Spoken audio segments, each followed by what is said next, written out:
What is up, YouTube and all my fish keeping friends? How y'all doing out there in fish tank land? Today I want to talk about ICX. Don't go anywhere.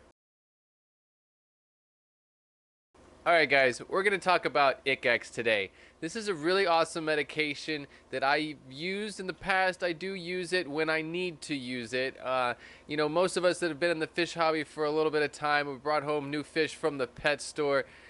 We've brought fish home with ick. I know that I've rescued a few fish from the pet stores that have had ick, and I have used ICX to help treat getting that ick, which is a parasite. It's not really a fungus. Some people get this confused. They'll see some white stuff on their fish, and they're going to want to call it ick.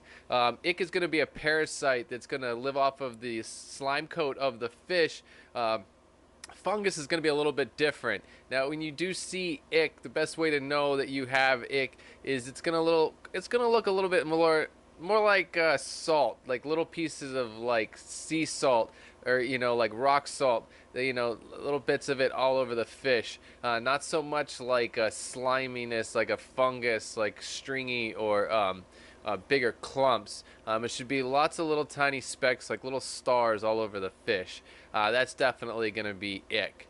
So, and you'll notice as well, it's really aggressive. It's not going to be something that you're going to see, 3 or 4 spots on that fish, and then the next day you're still going to be 3 or 4 spots. Usually, if you're not treating it, it's going to multiply pretty quickly, and it's going to spread throughout all of the fish in the aquarium pretty quickly as well. But really, do keep in mind, ick is not... it's not something that's going to kill your fish unless you really let that fish get completely stressed out. If their slime coat is really depleted, it'll really stress the fish out, and eventually it will take a fish out. But it's kind of like getting the common cold or something like that. You're going to easily be able to treat this in most cases. Like I said before, I do use ICX. But I have been really lucky with my own methods of treatment. I will use ICX if I really do need to, and a lot of cases if I do have a fish that I've brought home as a rescue or something and it's got ick all over it, I will definitely incorporate this. But in a lot of cases, if I just see a little bit of ick on a fish, in most all cases, depending on the species of fish, I've been able to treat it with just a little bit of marine salt and raising the temperature of the aquarium. Now, when you raise the temperature of the aquarium, that's going to speed up the life cycle of the parasite. So it's really going to help you kill all of those generations of parasites very quickly. That's kind of the idea of warming up the aquarium. If you warm it up really high, you could probably kill the ick, but you probably kill the fish as well.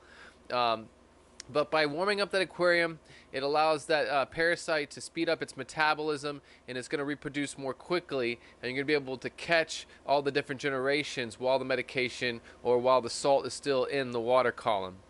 So I really like to incorporate ICX along with salt when it does work. Now, there's a lot of different species of fish that are like scaleless fish and things like that, loaches and catfishes as well, that really cannot take high levels of salinity. So it's not going to work for them. The salt will not work for them.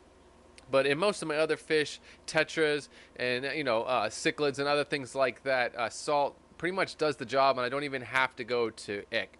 But like I said before, if it's a serious case of ick, you've got spots all over the fish, go with ICX or something very similar. ICX is really awesome. It's pretty much, I've got this bottle, I've held on to this bottle for about a year. I keep most all my medications in a refrigerator at a reasonable temperature, not really cold, but I keep all my food and all my meds in a little mini fridge, little bar fridge that I have in my kitchen slash fish room lab space. A lot of people argue whether or not ick is in the water column all the time or not. I personally believe that it's kind of always present to a certain extent, especially when if you're bringing in fish and you're buying fish.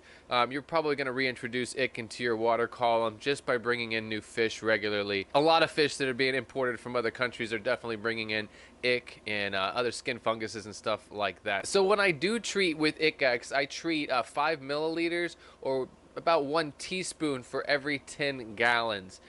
This stuff really does do the job. Keep in mind, it does have malachite green, so it can definitely stain your airline hoses and different plastic things within the aquarium. It can definitely stain things a little bit, just like using methylene blue. ICX is really effective, honestly. I know that whenever I incorporate a little bit of marine salt, raise the temperature a little bit, and hit it with ICX, ick is gone within 3 to 4 days in most all cases. You want to go ahead and treat ICX every 24 hours, and you want to go ahead and do like a 20 or 30% water change in between, and then retreat that until you really see that ick completely gone. A lot of times you'll think the ick is completely gone, and if there's just a little bit in the water column, you can still have it come back onto the fish. So it's definitely worth treating a little bit longer. One thing to keep in mind is the only time that you can really kill ick is when it's kind of in its free swimming form, when it has been released from the fish and it's in its free swimming form, and it's not really in the substrate or on the fish. So that's one of the very important things about continuing to treat the water column, is you might not see any ick on the fish or anything like that, but it's still going to be within the aquarium and within the water column. And because ick can multiply pretty quickly, it's just really important to just have some patience with this. Just take your time. Treat the tank. Don't stress out about it. Like I said before, this is kind of like the common cold. It's going to eventually pass as long as you're doing something actively to treat this aquarium and the water column. Just have some patience, take your time, and just observe the fish. And just wait it out, and I promise you probably get rid of it, especially with a combination of a little bit of salt if you're working with a fish that can handle that, this ICX, and warming up that water temperature just a little bit to help speed up that life cycle of the ick. So this is really just meant to be a pretty short video. Ick is pretty easy to deal with if you are proactive and you just keep to it. So I really hope this might have helped some of you out that might be dealing with ick on your fish. You know, this is something you're going to see every once in a while, especially if you're really in this hobby for a while. But just know that you can take care of this. It's just a matter of time. You will pass. You will kill this. Just stick to it. I definitely don't recommend a lot of the herbal things, you know, like Melafix and Pimifix by API. Unfortunately, that's more of a preventative thing that I would add to the water column maybe before anything has ever happened.